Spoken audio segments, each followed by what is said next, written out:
तलाश के एपिसोड 12 में सैफ ने अपनी माँ के सामने खड़े होकर एक ऐसी बात कही जो सरवत ने कभी सोची भी नहीं होगी।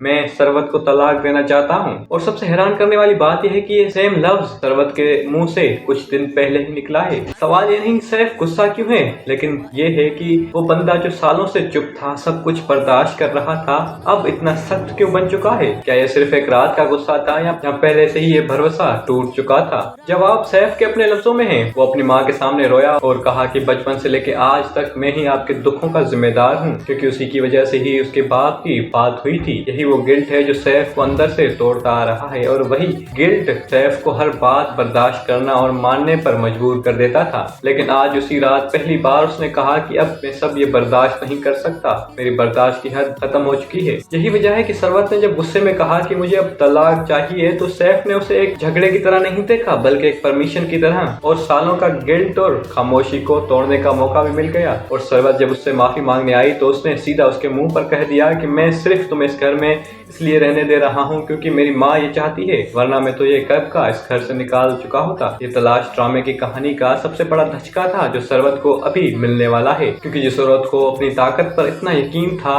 कि वो हर बात उससे मनवा लेती थी, आज पहली बार उसे महसूस हो रहा है कि उसकी ताकत सिर्फ एक वजह से थी, वो थी सैफ की खामोशी। और वो खामोशी अब टूट चुकी है। तो नाजरीन, सवाल यह है, क्या सैफ सरवत को तलाक दे देगा और फिर दूसरी शादी करने वाला है रीम के साथ, या फिर सिर्फ सरवत को तलाक देकर उसे अपने घर छोड़ के आएगा। और जब सरवत को घर छोड़ने जाएगा तो क्या फिर वो अपने चाचे के सामने अपने मुंह दिखाने लायक समझेगा और वहीं पर भी अपनी खामोशी तोड़ेगा, या फिर बस अपने ही घर तक महदूद रहेगा।